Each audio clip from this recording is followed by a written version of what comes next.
सोचो, एक ऐसा हीरा जो दुनिया का सबसे अनमोल रत्न है, जो अपने 105.6 कैरेट की खूबसूरती के साथ आज की तारीख में लगभग $2 बिलियन यानी 16,600 करोड़ रुपीस की कीमत रखता है। ये सिर्फ खूबसूरती का प्रतीक नहीं, बल्कि एक भयंकर श्राप का सिंबल है। एक श्राप जो हर इंसान की जिंदगी को दूसरा मोड़ दे देता है। जो इसे अपना बनाता है, उसकी तकदीर हमेशा खत्म हो जाती है। यह है कोहिनूर डायमंड की कहानी, अ कर्स्ड जेम जिसे रखने वाले हर राजा को अपनी जिंदगी की कुर्बानी देनी पड़ी। और ये सिर्फ एक कहानी नहीं, एक शॉकिंग ट्रूथ है। तो अगर तुम तैयार हो तो सुनो, ये डायमंड जो अपने मालिक को ही मार डालता है, क्योंकि इस रतन का कर्ज कुछ ऐसा है जो अभी तक अपना काम कर रहा है।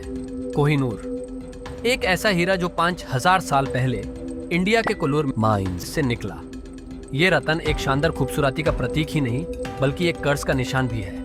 कोहिनूर सबसे पहले खिलजी डायनेस्टी के सुल्तान अलाउद्दीन खिलजी के पास गया था।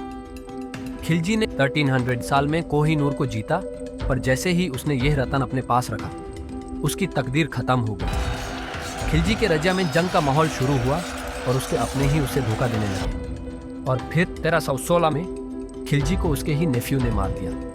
क्या यह कोहिनूर का असर था? क्या यह कर्ज था जो हर मालिक को अपने गिरेबान में खींच लेता था? यह सिर्फ शुरुआत थी। कोहिनूर का सफर पेर्शिया तक पहुंच गया। 1739 में नादिर शाह, जो एक पेर्शियन किंग था, इंडिया में अपनी जीत के बाद कोहिनूर को अपने कब्जे में लिया। पर जैसे ही नादिर शाह ने यह रतन अपने पास रखा, उसका एम्पायर टूटने लगा। उसके अपने ही उसे धोखा देने लगे और एक दिन नादिर शाह को उसके अपने सोल्जर्स ने मार दिया। और तुम सोच रहे होगे, क्या यह कोहिनूर का कर्ज था? फिर आता है शाह शुजा दुरानी।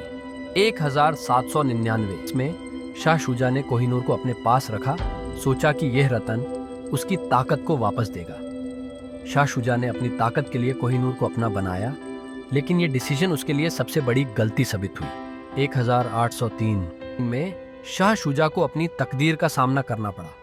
उसने अपना राज्य खो दिया, उसका किंगडम चला गया और उसे एग्जाइल कर दिया गया।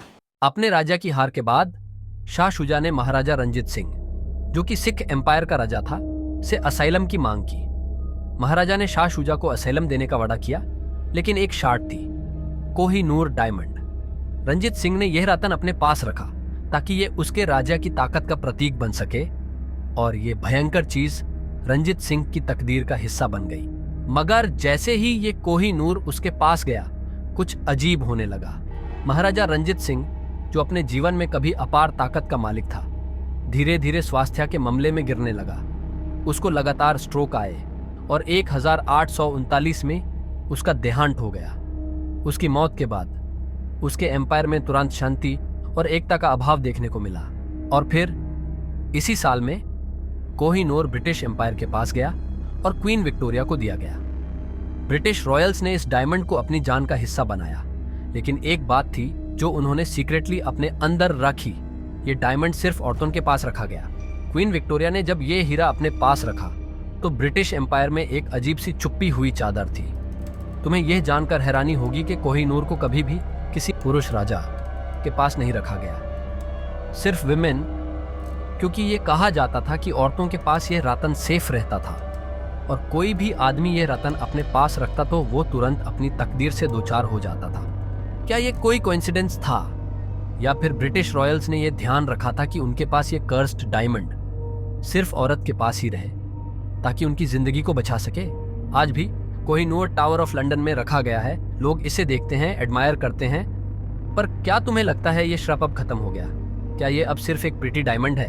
क्या अगर कोहिनूर इंडिया वापस आता है तो ये कर्ज खत्म हो जाएगा, या फिर ये अपने साथ नए दर्द और तबाही लाएगा?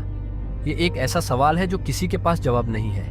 अगर ये वीडियो तुम्हें थ्रिलिंग लगा हो तो लाइक, सब्सक्राइब और बेल आइकॉन दबाना मत भूलना।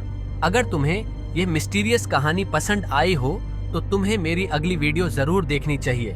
How LA's wildfire spread so quickly, the shocking truth.